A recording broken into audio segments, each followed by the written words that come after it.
semana, les mandamos de aquí de California. Abran su Biblia en San Marcos capítulo 6. San Marcos capítulo 6. Después de haber resucitado a la hija de Jairo, al final del capítulo 5, ¿recuerdan? Ahora aquí en el capítulo 6, Jesús está saliendo de Capernaum y con sus discípulos regresa a su pueblo natal, Nazaret. La distancia de Capernaum a Nazaret es más o menos unos 60 kilómetros, unas 45 millas más o menos. Así que en San Marcos capítulo 6, versículo 1 leemos: salió Jesús de allí y vino a su tierra y le seguían sus discípulos. Y llegado el día de reposo, el sábado, comenzó a enseñar en la sinagoga y muchos, oyéndole, se admiraban y decían: ¿de dónde tiene estas cosas? Los vecinos, ¿no? ¿Y qué sabiduría es esta que le es dada? Y estos milagros que por sus manos son hechos. Jesús estaba enseñando en la sinagoga de Nazaret, su ciudad. Y los vecinos estaban admirados porque lo conocían y decían: ¿de dónde sacó estas cosas? ¿De dónde sacó tanta sabiduría y los milagros que Jesús estaba haciendo? Y fíjense, versículo 3. ¿No es este el carpintero, hijo de María? Ahora, el hecho de que se hace referencia aquí de Jesús, de que Jesús es el hijo de María, pareciera indicar que José estaba muerto. Las probabilidades son que José murió a muy temprana edad y que Jesús se quedó en su casa hasta los 30 años para proveer para su familia. Claro, con la muerte de su padre, él hubiera tenido que ser el proveedor de la familia. Él era el mayor de los hombres. Ahora, esta palabra carpintero es interesante porque en el griego de la Biblia es la palabra tectón. Es algo así como un artesano. En realidad, es un carpintero. La mejor descripción es la de nuestros países. Un carpintero en nuestros países es una persona que tiene la habilidad para crear cualquier cosa de la madera. Pueden hacer un pequeño juguetito para los niños, como construir una casa. En este país se les llama carpintero a aquellos que arman el armazón de una propiedad y con la madera ya cortada y todo eso se les llama carpintero. Pero en nuestros países un carpintero es un artesano. Así que Jesús podía, de la manera que lo describe en el griego original, era una persona capaz de hacer cualquier cosa. Me hace acordar a algunos de ustedes aquí, a Rigo, a Alex, a Belito, capaces de hacer cualquier cosa. Y sin duda Jesús se quedó en su casa hasta que sus hermanos y hermanas menores se pudieran valer por sí solos, por sí mismos. De manera que la gente decía: ¿no es este el carpintero? Notan que no dice el hijo del carpintero como en San Mateo capítulo 13.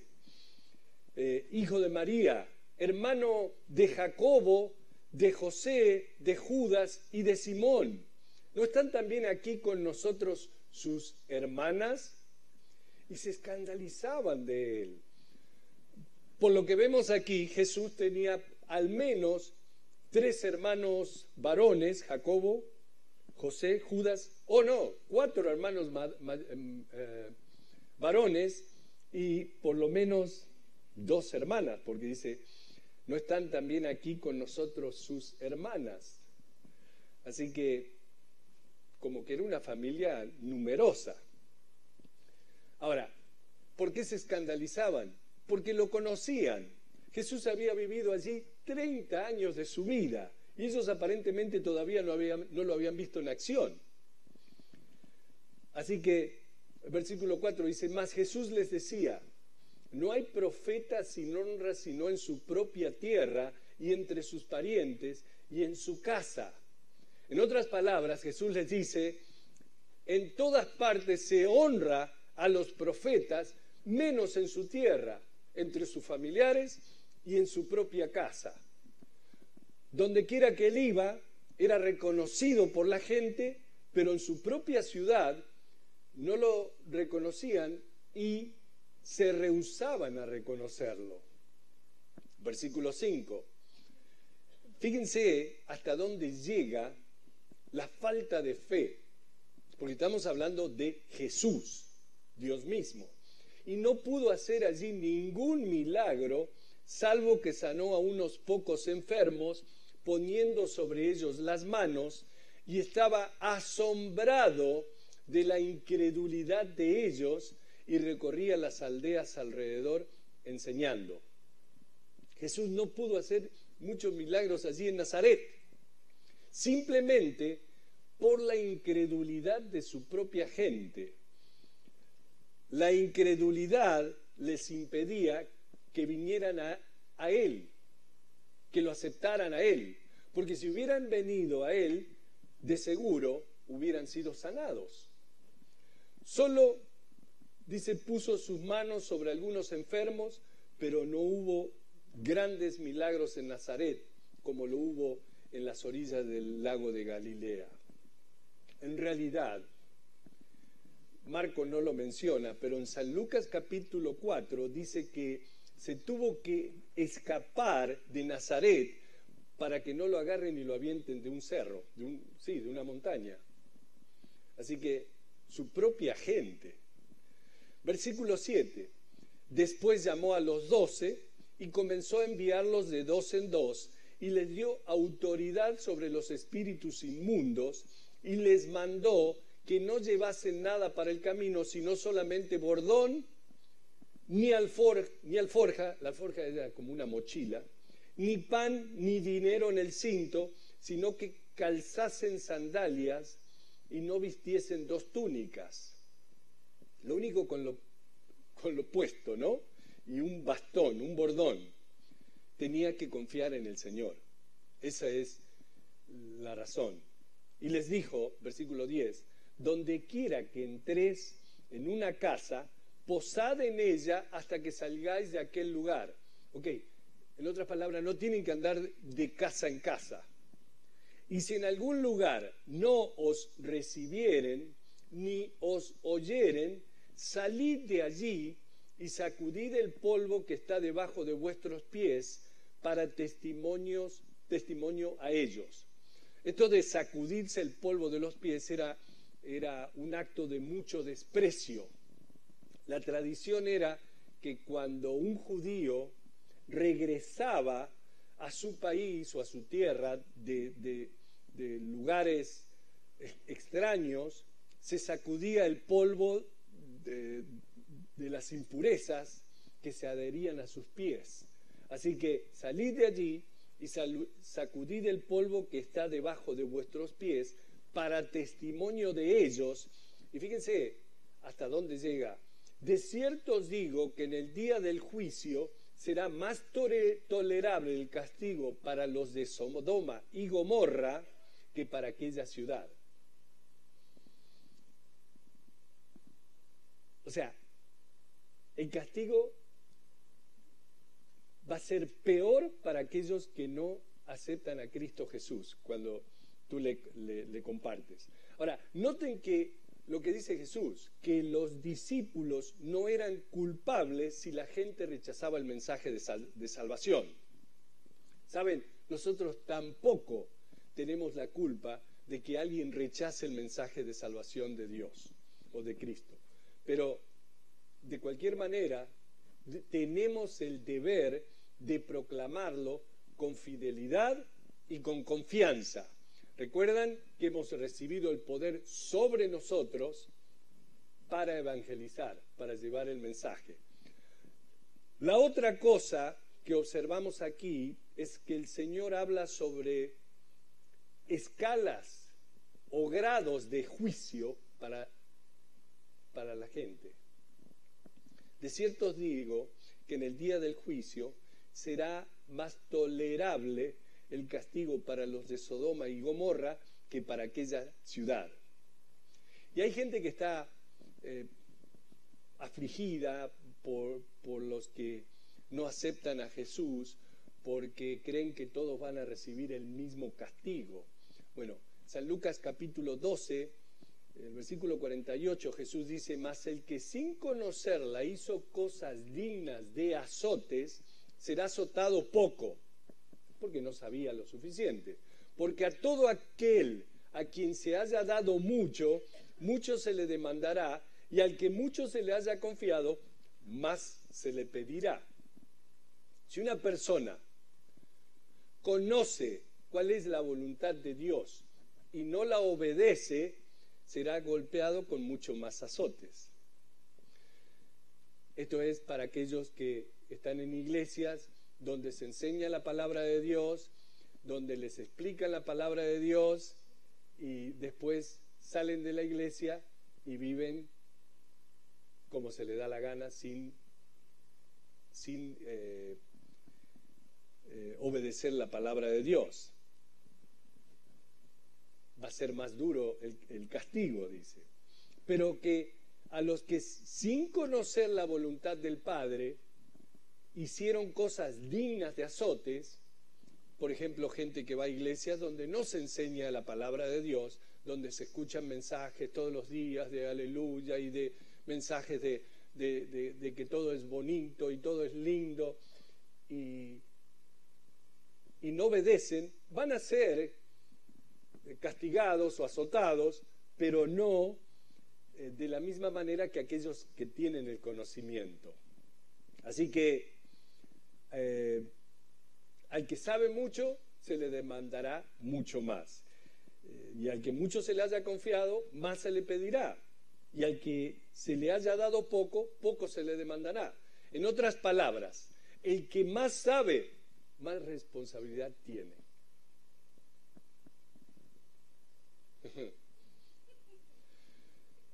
Después dice que será más tolerable para los de Sodoma y Gomorra en el día del juicio. De manera que habrá grados de juicio, diferentes castigos establecidos por Dios que nosotros en realidad no sabemos, no tenemos información al respecto. Les soy honesto, yo no sé qué va a hacer Dios con la persona que no ha tenido la oportunidad de conocer a Cristo Jesús, o incluso de escuchar acerca de Jesús. No sé lo que va a hacer Dios con ellos, pero estoy seguro que Dios es justo y los va a juzgar de acuerdo a lo que ellos saben. Y bueno, sé que Dios es justo, pero sí sé que el juicio va a ser menos severo. Entonces, en vez de preocuparse o preocuparnos, si alguien se preocupa por esas personas que no han escuchado la palabra de Dios, no han escuchado el Evangelio, es preferible que no se preocupen por ellos mismos, que sí la han escuchado y quizás no la están obedeciendo.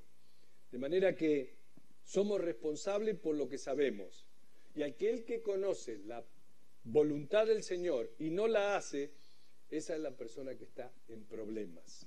Así que, como vemos aquí, va a haber grados que serán menos severos para Sodoma y Gomorra que para la ciudad que rechazó a los discípulos cuando fueron a testificar de Jesús. Versículo 12. Y saliendo, predicaban que los hombres se arrepintiesen. El mismo mensaje de que Juan el Bautista predicó. Arrepiéntanse, el reino de Dios se acerca, cambien. Y dice en el versículo 13, y echaban fuera muchos demonios y ungían con aceite a muchos enfermos y los sanaban. Jesús les había dado el poder para hacer milagros. Santiago en su carta dice: ¿hay alguno enfermo entre ustedes? Que llame a los ancianos de la iglesia y que lo unjan con aceite en el nombre del Señor, y la oración de fe sanará al enfermo y el Señor lo levantará. La semana pasada hablamos de la importancia de tener un punto de contacto para dejar fluir la fe de uno.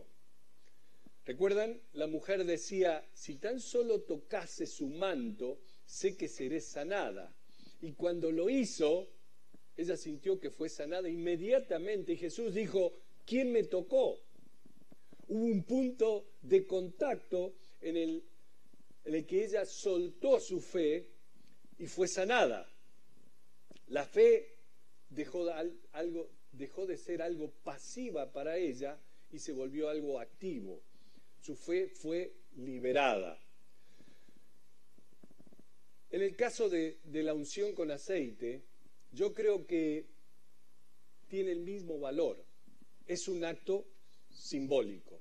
Según la Biblia, simbólico del Espíritu Santo. Por eso nosotros aquí en la iglesia practicamos la unción con aceite en el nombre del Señor. No cuando la gente se muere que lo vamos a ungir con aceite, sino cuando la gente está enferma. Porque la Biblia dice que oremos por los enfermos y los unjamos con aceite. No dice nada de que unjamos a los muertos. Así que sabemos que el aceite simbólicamente representa el Espíritu Santo. Entonces los discípulos estaban ungiendo con aceite a los enfermos. Ahora, esta es la única referencia dentro de los evangelios sobre esto. La otra referencia que vemos es la de Santiago, donde dice que los ancianos oren por los enfermos. Después no tenemos otro lugar en el Nuevo Testamento que hable sobre la unción con aceite. Versículo 14. Oyó el rey Herodes la fama de Jesús porque su nombre se había hecho notorio y dijo: Juan el Bautista ha resucitado de los muertos y por eso actúan en él estos poderes. Aquí Marcos cambia completamente de tema, ¿no? Versículo 15. Otros decían: es Elías. Y otros decían: es un profeta o alguno de los profetas. Al oír esto, Herodes dijo: este es Juan, al que yo decapité, que ha resucitado de los muertos. Este Herodes. Sin dudas, Herodes tenía conciencia de culpa por la muerte de Juan el Bautista. Ahora, la familia de Herodes debe ser una de las familias más enredada en toda la historia. Tan enredada que creo que si intento explicarles me enredaría tanto que se me sería imposible. Pero voy a tratar, ¿ok?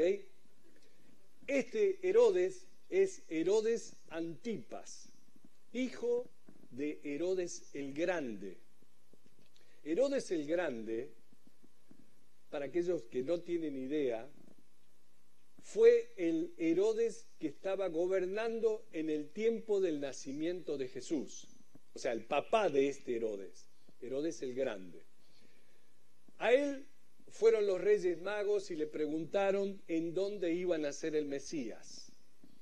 Él es el que le dijo: vayan a buscar a ese niño y cuando lo encuentren, vengan y háganme saber dónde está para que yo vaya y lo adore. Yeah, right. Él es el que ordenó que maten a todos los niños en el área de Belén que tengan 2 o menos años de edad. Era un demente paranoico. Siempre tenía miedo de que alguien fuera a matarlo para quitarle el trono. Hay quienes creen que parte de su paranoia probablemente era porque era un hombre muy bajito, medía aproximadamente 1,5 metros. Ahora, así todo, siendo un hombre tan pequeño, tenía grandes ambiciones y cada vez que construía algo, lo hacía en grande, con piedras enormes. Aquellos que han ido a Jerusalén, a Israel, saben que la pared occidental de Jerusalén, o el muro de los lamentos, hoy es un testimonio del progreso en construcción de este rey Herodes. Esas piedras enormes que se ven hoy allí en Jerusalén conforman la pared que era el muro de contención del templo. Enormes piedras, 1,5 metros del alto, las piedras, 1,5 metros de ancho, como 13 metros de largo. Todo era grande. También construyó el hipódromo de Herodes, que es otro gran monumento, y Masada, que es otro gran monumento. Grandes monumentos construidos por Herodes, conocido como Herodes el Grande. Les dije que este hombre era un paranoico. Se casó con su primera esposa, con quien tuvo un hijo, y luego los mató a ambos, a la madre y al hijo. Después se casó con otra mujer y ella tuvo 2 hijos. Uno de estos hijos tuvo una hija llamada Herodias, y después Herodes se puso paranoico por su esposa y sus 2 hijos porque pensó que estaban planeando en contra de él para matarlo, y también los mató. Se llegó a decir entre la gente que era menos peligroso ser un cerdo de Herodes que su propio hijo, ya que había matado a 2 esposas y a todos sus hijos. Después se calmó un poco, se casó con otra mujer y tuvo un hijo llamado Herodes Felipe. Pero este ni lerdo y perezoso, conociendo a su papá, se mudó para Roma y llegó a ser un comerciante adinerado. Herodes Felipe se casó con su sobrina Herodias, quien era la hija de su medio hermano que había sido asesinado por Herodes el Grande. De manera que Herodias era su esposa y su sobrina. Después Herodes el Grande se casó con otra muchacha, quien tuvo un par de hijos, y uno de ellos era Herodes Antipas, quien es el Herodes de nuestra historia de hoy. Herodes Antipas era gobernador de una porción del reino de que su padre, Herodes el Grande, que había gobernado en el área de Galilea. Herodes Antipas fue a Roma y visitó a su medio hermano Herodes Felipe. Herodes Felipe y Herodias, su sobrina y esposa, tuvieron una hija que le llamaron Salomé. Y mientras Herodes Antipas estaba en Roma visitando a su hermano Herodes Felipe, Herodes Antipas se acercó a Herodias, quien era la esposa de su hermano y también su sobrina, ¿y saben qué hizo? La enamoró. Y la hizo dejar a su esposo y le pidió que se casara con él y que regrese con él a gobernar en Galilea.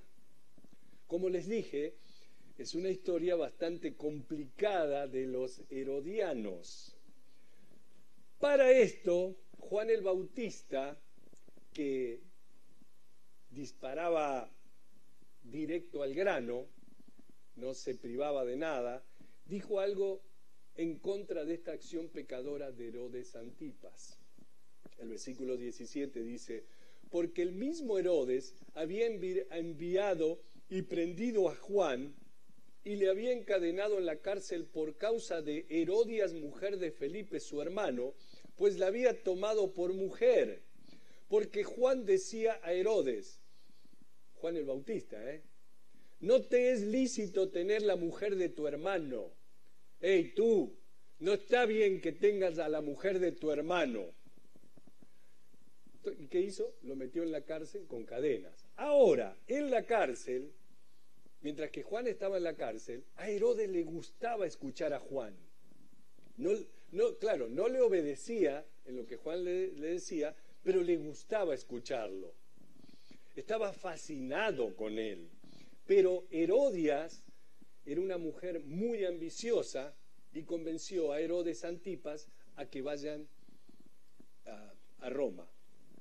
Y finalmente fueron juntos y le pidieron al emperador a que le diera el título de rey, y el emperador de Roma, en lugar de darle el título de rey, pidió que se vaya, y ese es el fin de Herodes Antipas y su historia. Pero antes de que eso ocurra, aquí en nuestra historia, Herodias estaba muy molesta porque Juan el Bautista había hablado en contra de su matrimonio, diciéndole: Herodes, no te es lícito tener la mujer de tu hermano. De manera que Herodias odiaba a Juan por eso y buscaba matarlo. Entonces en el versículo 19 dice: pero Herodias le acechaba, o sea, estaba continuamente vigilando a Juan, chequeando, y deseaba matarle y no podía. Porque Herodes temía a Juan, sabiendo que era varón justo y santo, y le guardaba a salvo, y oyéndole se quedaba muy perplejo, pero le escuchaba de buena gana. Estaba perplejo, significa estaba confuso. Pero venido un día oportuno en que Herodes, en la fiesta de su cumpleaños, daba una cena a sus principales tribunos y a los principales de Galilea, entrando la hija de Herodias, esta es Salomé, danzó y agradó a Herodes y a los que estaban con él a la mesa, y el rey dijo a la muchacha: pídeme lo que quieras y yo te lo daré. Bueno, estos bailes en esos tiempos eran unos bailes muy sensuales y solo lo bailaban las prostitutas. Y el único propósito por lo cual lo hacían era para inflar las pasiones de los invitados. Y el hecho de que Herodias le permitía a su hija que baile en frente de estos hombres muestran de qué carácter y valores tan bajos estaba hecha esta mujer. Herodias era una mujer sin valores morales, ya que permitía a su hija ir enfrente de estos hombres con un baile todo sensual, y Herodes, complacido el hombre, viendo a su hijastra bailar así y siendo levantado en su pasión, le dijo: pídeme lo que quieras y yo te lo daré. Me imagino que también tenía unas copitas de más. Y le juró, versículo 23, todo lo que me pidas te daré hasta la mitad de mi reino. Hasta lo que llega un hombre, ¿no? La bajeza, cuando está, como les dije antes, levantada su pasión. Entonces le prometió hasta la mitad de su reino. Saliendo ella dijo a su madre: ¿qué pediré? Ella dijo: le pido un Toyota Corolla o un... Y la madre le dijo: la cabeza de Juan el Bautista. ¡Wow! Entonces ella entró prontamente al rey y pidió diciendo: quiero que ahora mismo me des en un plato la cabeza de Juan el Bautista. Y el rey se entristeció mucho, pero a causa del juramento y de los que estaban con él a la mesa, no quiso desecharla. Claro, Herodes se había puesto entre la espada y la pared por su juramento y por el hecho de que lo había hecho enfrente de estos hombres. Ahora no podía arrepentirse o no podía retractarse. El orgullo no se lo permitía. Entonces, ¿qué hizo? Cometió ese acto ilícito, añadiendo pecado al pecado, agravando la situación. Versículo 27. ¿Saben? Esto me hace pensar en nosotros, cuántas veces hacemos promesas que no podemos cumplir, promesas que no debemos hacer, promesas que nos van a causar problemas a la larga, y las promesas que le hacemos a nuestros hijos, promesas que sabemos que no podemos cumplir. Tenemos que tener mucho cuidado como cristianos de no hacer promesas en falso, ¿no? Porque es mal testimonio. Y enseguida el rey, enviando a uno de la guardia, mandó que fuese traída la cabeza de Juan. El guarda fue, le decapitó en la cárcel y trajo su cabeza en un plato y la dio a la muchacha, y la muchacha la dio a su madre. Cuando oyeron esto sus discípulos, vinieron y tomaron su cuerpo y lo pusieron en un sepulcro. Obviamente Herodes tenía una conciencia sucia que le perduró. Y más adelante, cuando escuchó de Jesús y sus milagros, dijo, es Juan el Bautista que ha regresado de la muerte. Era una culpa que lo perseguía. No podía sacar a Juan de su mente porque él sabía que lo que había hecho estaba mal. Y cuánta gente vive de la misma manera, que conociendo la verdad prefieren continuar en la mentira. Leímos que a Herodes le gustaba escuchar a Juan el Bautista. Había escuchado el Evangelio. Podía haberse arrepentido y haber aceptado a Cristo como su Dios y Salvador. Pero no lo hizo y pagó las consecuencias. Ay, ay, ay.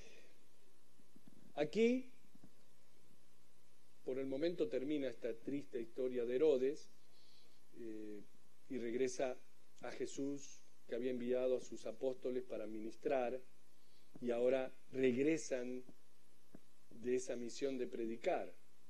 El versículo 30 dice, entonces los apóstoles se juntaron con Jesús y le contaron todo lo que habían hecho y lo que habían enseñado. Le estaban compartiendo a Jesús todas las bendiciones, las sanidades, la gente que se convertía, la gloria de salir en su nombre y predicar su evangelio. Y Jesús los escuchaba, y después de recibir todo el reporte atentamente, versículo 31, Él les dijo, Jesús, venid vosotros aparte a un lugar desierto y descansad un poco. Se ve que habían trabajado mucho y el Señor le dice que vengan a descansar. Porque eran muchos los que iban y venían, de manera que ni aún tenían tiempo para comer. Y se fueron solos en una barca a un lugar desierto. Claro, estaban siendo presionados por tanta gente. Jesús, al ver toda esa presión y lo cansado que estaban, los invitó a pasar al otro lado del lago, donde era un área más desierta, para que tengan un tiempo para descansar. Pero muchos lo vieron ir y le reconocieron, y muchos fueron allá a pie desde las ciudades y llegaron antes que ellos y se juntaron a él. Capernaum está en la parte superior, en la parte norte del lago de Galilea, el cual en la parte más ancha tiene solamente unos 9,5 kilómetros de ancho, más o menos unas 6 millas, y se puede ver hasta el otro lado del lago.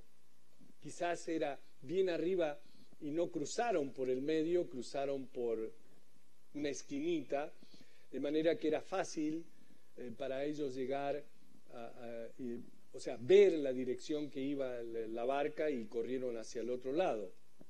Entonces, grandes grupos de gente se unieron a ellos de las ciudades de alrededor, hasta que cuando Jesús finalmente llegó a la orilla con sus discípulos, había 5,000 hombres, sin contar las mujeres y niños, todos esperando que el bote se anclara. Bueno, a este punto, me imagino que los apóstoles Los discípulos estaban algo irritados, venían a tanta gente y estoy seguro que decían, ¿no se dan cuenta que necesitamos descanso? Queremos descansar, necesitamos alejarnos un poco y relajarnos. Por el contrario, Jesús tuvo compasión por la gente. Y en lugar de estar irritado, como que esto le tocó el corazón. Y tuvo compasión porque los vio de una manera totalmente diferente. Mientras los discípulos lo veían como una carga, Jesús los vio como que estaban perdidos, estaban sin defensa. Fíjese lo que dice en el versículo 34. Y salió Jesús y vio una gran multitud y tuvo compasión de ellos porque eran como ovejas que no tenían pastor y comenzó a enseñarles muchas cosas. Cuando ya era muy avanzada la hora, sus discípulos se acercaron a él diciendo, el lugar es desierto y la hora ya muy avanzada, despiértalos para que vayan a los campos y aldeas de alrededor y compren pan, pues no tienen qué comer. Señor, déjalos que vayan, compren ahí pan, algo para comer, déjalos que vayan ahí a la pizzería de Javier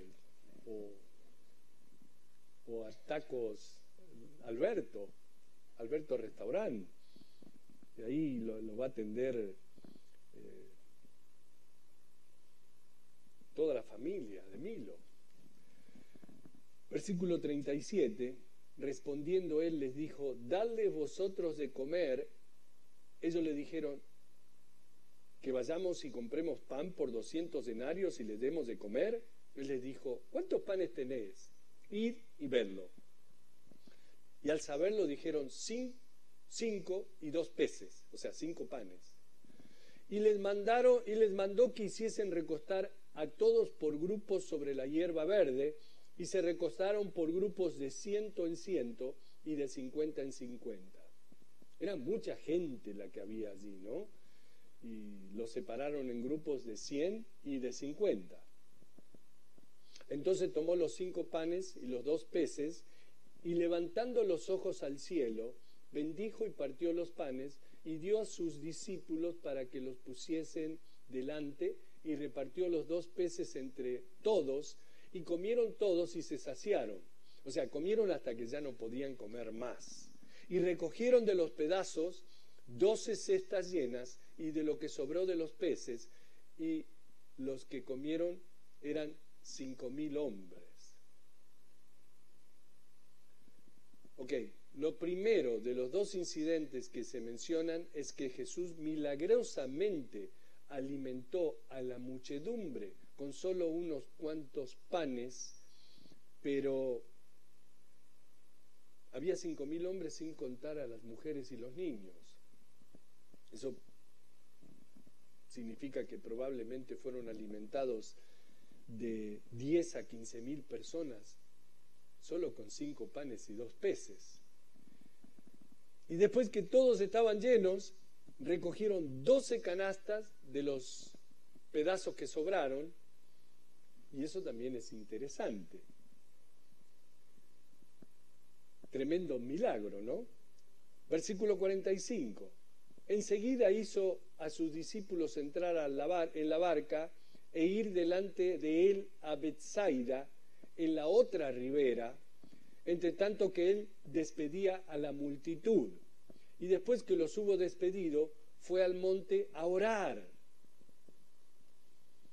Tremendo día para Jesús, un día muy ocupado. Tratas de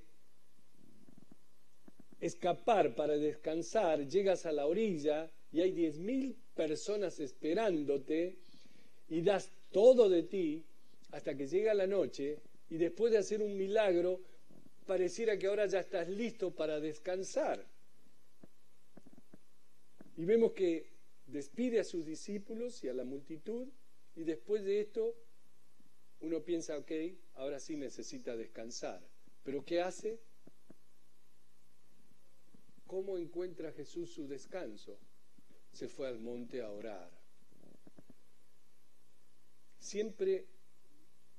Creo que siempre puedes encontrar fuerza a través de la oración.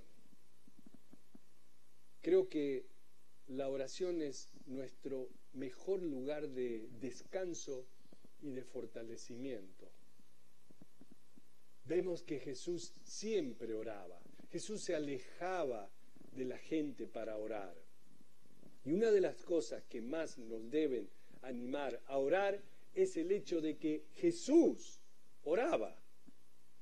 Jesús nos dio el mejor ejemplo de la oración. Porque Jesús era Dios y oraba. Ustedes saben que Jesús era 100% Dios y 100% hombre. Él aquí en la tierra era 100% hombre. Jesús sentía lo que siente el hombre y tenía las mismas necesidades que tiene cualquier hombre. Pero a la vez también era Dios y a la vez oraba. La oración formaba una parte esencial en la vida de Jesús. Si así era la oración para Jesús, ¿qué tanto más esencial es la oración para nosotros? Si él sabía que sin oración no podía seguir, ¿cómo piensan ustedes que sin oración vamos a poder seguir nosotros? La oración es con frecuencia una de las funciones espirituales, hermanos cristianos, más dejadas de lado en el cuerpo de Cristo. Es algo que todos debemos considerar. Estoy seguro que el mundo estaría mucho, mucho mejor si hubiera más personas orando. Nuestras vidas serían mucho mejor si oráramos más. Hay un poder tremendo que podemos encontrar a través de la oración y debemos aprovecharlo orando. Ahora, ¿por qué no oramos como debemos? Porque en la Biblia vemos que oraban. Jesús oraba. ¿Y saben por qué no oramos lo que debemos orar y no tenemos esa relación constante con el Señor? Por las bendiciones que tenemos. Tenemos buena salud, tenemos buen trabajo, tenemos todo lo que necesitamos. Entonces, parece que Dios pasa a ser como no estar número uno en nuestra vida, sino está ahí para cuando lo necesitamos. Eso es lo que yo veo en el cristianismo. Ahora, cuando hay una enfermedad, cuando hay pérdida de trabajo, cuando hay problemas, ahí sí nos acordamos de Dios. Y ahí sí, pastor, ¿sabes? Fulano de tal está en el hospital. Vamos a orar. Pastor, perdí el trabajo. Vamos a orar. ¿Por qué no hacemos reuniones de oración constante para orar y para prevenir todas esas cosas? No escucho a la gente que dice eso. Tenemos un grupo de oración que se reúne en el segundo piso a las 8 de la mañana y no pasan de ser 15, 20 personas. Cuando tenemos una iglesia, 300, 400 personas en los dos servicios. ¿Qué pasa? ¿No es importante la oración? A ver si el domingo que viene son algunos más. Me los cuentas, Delfina. Y al venir la noche, la barca estaba en medio del mar y él solo en tierra, y viéndoles remar con gran fatiga. Bueno, ya les había mencionado que el lago de Galilea no es muy ancho. Es posible que cuando ocurrió esto era día de luna llena, y de ser ese el caso, se podía ver con claridad todo lo que pasaba allí en el lago. La luna como que en ese lugar es más brillante, Entonces, al brillar la luna sobre las aguas, era fácil ver la barca. Y dice, y viéndoles remar con gran fatigas, porque el viento les era contrario. Y saben, esto sí me gusta, porque hemos visto desobediencia en los discípulos, pero aquí ellos estaban en una posición porque Jesús les había mandado que se suban a la barca y se vayan. Y siendo obedientes al mandato de Jesús, se encontraban en una posición de fatiga. Estaban cansados de remar en contra del viento. Ahora, ustedes pensarán que por qué obedecer la voluntad del Señor, ustedes pensarán que si obedecemos a todo lo que nos dice el Señor, todo va a ser color de rosas, que es mucho de lo que nos predican en algunos púlpitos, de que si eres obediente todo te va a ir perfecto. Jesús les mandó que crucen el mar en contra del viento y en contra de la tormenta. Jesús los puso en esta posición de remar con gran fatiga y ellos ya estaban cansados. Y me gusta, como les dije, su obediencia. ¿Por qué? Porque hubiese sido más fácil para ellos decir, regresemos a la costa, porque si seguimos así no vamos a llegar al otro lado luchando en contra de la tormenta, y veían que remaban y estaban siempre en el mismo lugar y no cambiaban de posición. O sea que la costa estaba allí nomás, podrían haber regresado y esperar a que pase la tormenta. Pero Jesús les había dicho, vayan. Así que se encontraban en esa condición porque estaban obedeciendo el mandato del Señor. ¿Cuántas veces nosotros, obedeciendo el mandato del Señor, estamos también remando en contra de la corriente? ¿Pero por qué? Y porque quizás el Señor quiere que aprendas a ser paciente, que aprendas a confiar en Él. No, el Señor se olvidó de mí, el Señor esto, el Señor el otro. Perdón. Pero hemos visto aquí, cuando en otra remada, que también vino una tormenta tremenda y el Señor le había dicho, vayan al otro lado. Y ellos estaban desesperados por la tormenta. ¿Y el que les dijo? Hombres de poca fe.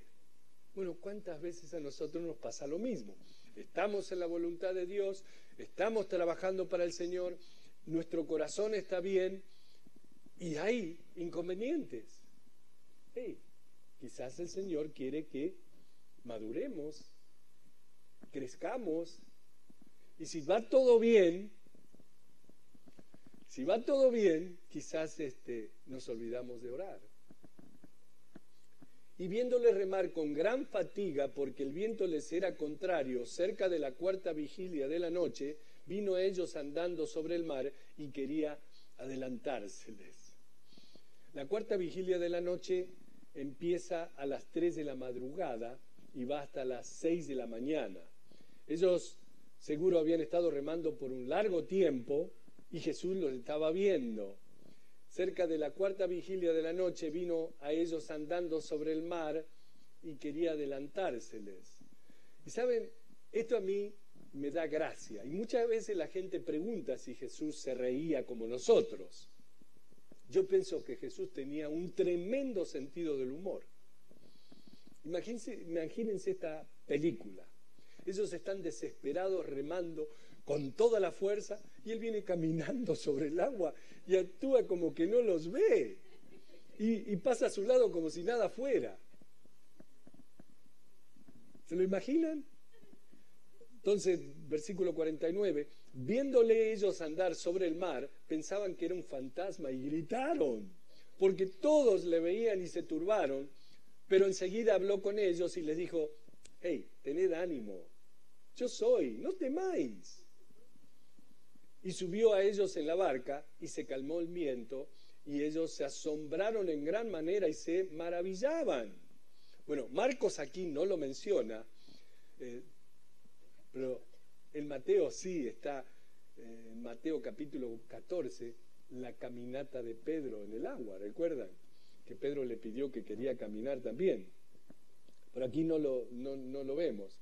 Y subió a ellos en la barca y se calmó el viento, y ellos asombraron en gran manera y se maravillaban, porque aún no habían entendido lo de los panes, por cuanto estaban endurecidos sus corazones. Estaban enojados porque no entendían lo que Jesús había hecho. ¿Notan que eran humanos los apóstoles? Al igual que nosotros, que muchas veces nos preguntamos, ¿por qué? ¿Por qué? Marcos aquí nos registra el fracaso de los discípulos al no entender el poder de Jesús y de no aprender las verdades espirituales que Jesús quería enseñarles. Era constantemente estar de una lección a la otra al estar al lado de Jesús. Y eso es exactamente lo que nos pasa a nosotros en nuestro caminar con el Señor. Es una lección tras la otra. ¿Pero para qué? Es bueno, para ir creciendo, para ir madurando, para llegar allá y no llegar a decir, ay, ¿qué pasó? ¿Dónde estamos? Quiero llegar a casa y estar seguro de que, saber cuál es mi cuarto, dónde están mis palos de golf.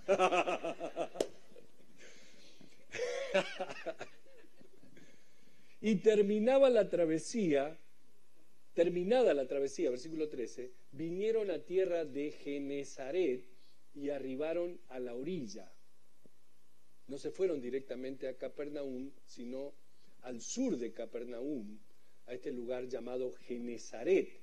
Genesaret es en el área de Magdala. ¿Recuerdan aquellos que fueron a Israel? Magdala, de donde es María Magdalena. ¿Recuerdan? Rubén dice, sí.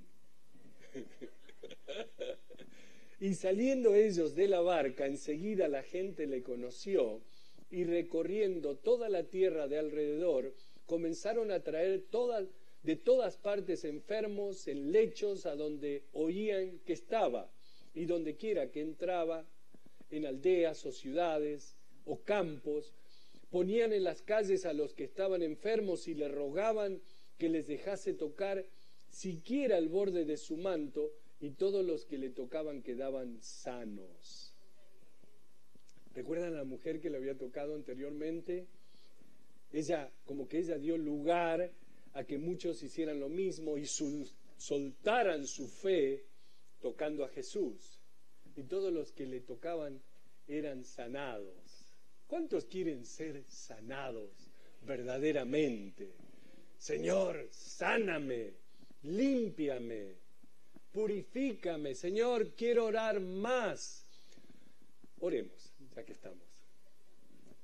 Padre, gracias, te damos gracias por este Evangelio de San Marcos, Señor, que tanto nos habla, Padre, que tanto nos muestra, que tanto nos ayuda para nuestro crecimiento. Padre, en el nombre de Cristo Jesús, te pedimos que podamos entender bien todas estas cosas que leemos y aprendemos para llevarlas a cabo, para practicarlas en nuestra vida. Padre, la oración, que entendamos bien, Señor, que tú quieres tener esa relación personal con nosotros a través de la oración, a través de nosotros hablar contigo y tú hablar con nosotros, nosotros escucharte, de saber, Señor, que tenemos que seguir tu voluntad y a veces no va a ser todo color de rosas, que va a haber pruebas, que va a haber trabas, pero que tú estás en control y que nos estás ayudando a través de todas nuestras pruebas y tribulaciones, porque tú estás en control y tú eres nuestro Dios, tú eres nuestro Padre. Y nosotros confiamos en ti. Padre, sí te pedimos sanación, sí te pedimos que nos abraces, que nos hagas sentir tu amor. Queremos irnos hoy de aquí, Padre, estando seguros de tu amor, Queremos sentir ese abrazo, ese amor, Padre. Queremos servirte con alegría. Padre, si hay alguien aquí que no te conoce y que ha escuchado tu mensaje, que abra su corazón a ti hoy. Que entienda, Señor, que no se trata de religión, sino de relación. Que no se trata de que tengo que dejar la otra religión para hacerme aleluya, sino hacerme cristiano, hacerme hijo de Dios. Padre, vemos a Herodes, que tuvo la posibilidad, escuchando a Juan el Bautista, y que decidió no obedecer y terminó mal. Padre, te oramos y te pedimos por aquellos que todavía no quieren tomar esa decisión de venir a ti, que no terminen mal, que hoy se vayan de aquí contigo en su corazón. En el nombre de Cristo Jesús. Amén. Amén. Los hermanos de la oración, hermanos y hermanas, van a estar aquí al frente para que vengas aquí al frente y le traigas a Jesús tu corazón. Amén. Dios los bendiga, que tengan una gloriosa semana. Pongámonos de pie para cantar esta última alabanza. Dios los bendiga. Así como estamos, sigamos diciéndole al Señor: Señor, abrázame, conforta mi corazón, ministra mi vida. Abrázame, Señor, acércame a ti, házmelo mundano olvidar.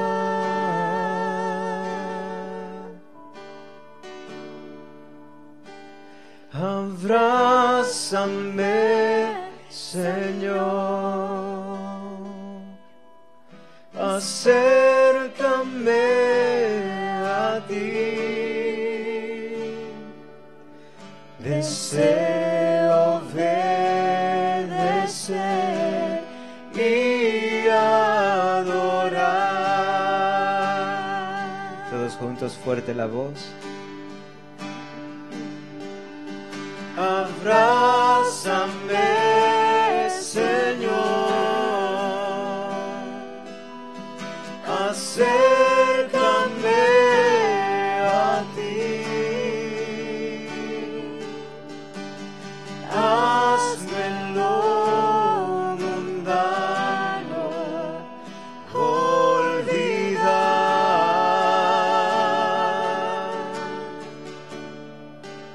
Dile: abrázame,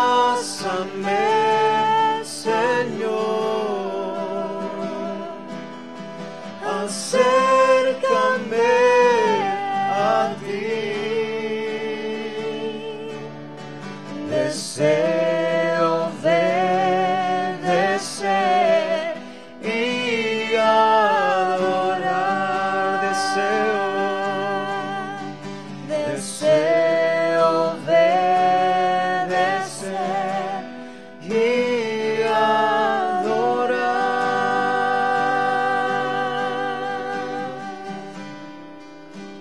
Así es, Padre, deseamos obedecerte, Jesús. Padre, que podamos practicar lo que hemos escuchado, no tan solo ser oidores olvidadizos. En el nombre de Jesús te damos gracias. Amén. Que tengan una hermosa semana. Los hermanos van a estar aquí para orar con ustedes.